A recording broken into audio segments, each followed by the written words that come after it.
One could not count the moons that shimmer on her roofs, or the thousand splendid suns that hide behind her walls. A poem by Saib Tabrizi on the beauty of culture of Afghanistan. Assalamualaikum warahmatullahi wabarakatuh, and hi, I am Jasrina, and today I'll be doing a book review, The Thousand Splendid Suns by Khalid Hosseini, who's most well known for his first book, The Cat Runner, which was an international bestseller, as well as his recent book, And the Mountains Echo. And you should know that this book is one of the best book that I've ever read. So this story starts off in Afghanistan, and we are following the life of Mariam, who in Arabic is called Harami, or in English, illegitimate child, who lives in a very small place called Kolba with her mother. And then things happen, which you'll have to discover yourself, and Mariam is forced to marry Rashid when she's just 15, and Rashid is 40 during that time, but she's not able to bear a child. Thus, violence took place in her own place.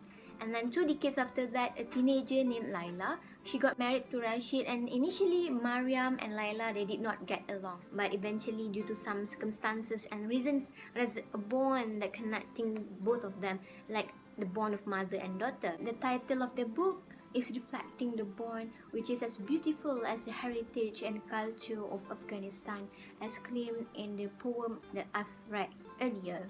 And then when the Taliban rules the country, more brutality comes into their life. But that's all I'm going to tell you about this book, because you have to read it one day to know the whole story.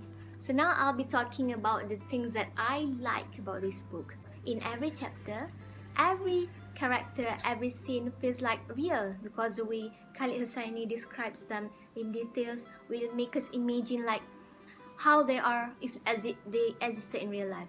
And then how we are following a character, and how is that character related to another character, until we go a little bit into the chapter. So the development of characters, like it's like solving a complete puzzle from the broken pieces, because you'll finally get to relate all of them in the story. Next, I believe that this book's greatest strength is that how Khalid Hosseini led us to picturize or imagine Afghanistan, the country of war, the situation during the war, the lives of women there facing the Taliban, who has crossed the human rights of the women there. And then how they endure, the women there endure the suffering in the household and the society as well. So in this book, you'll get to have the feelings of resentment. Then at times you feel like crying, because it's impossible to not cry, or at least get touched by this book, because you would hope for something different to happen to the characters. I can find a lot of great quotes from this book, and then one of them is that society has no chance of success if its women are uneducated. So this quote inspired me a lot, because hey, you're talking about us women. And yes, I was so excited to see there's still hope in the people of Afghanistan.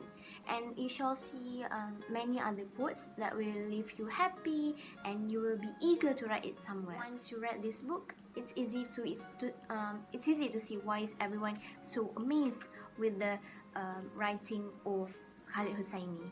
And then, if you want to find something, a book that is full of hopes and loves, this is the book that I would recommend to you. Khalid Hosseini's A Thousand Splendid Suns. So that's all from me. Thank you very much.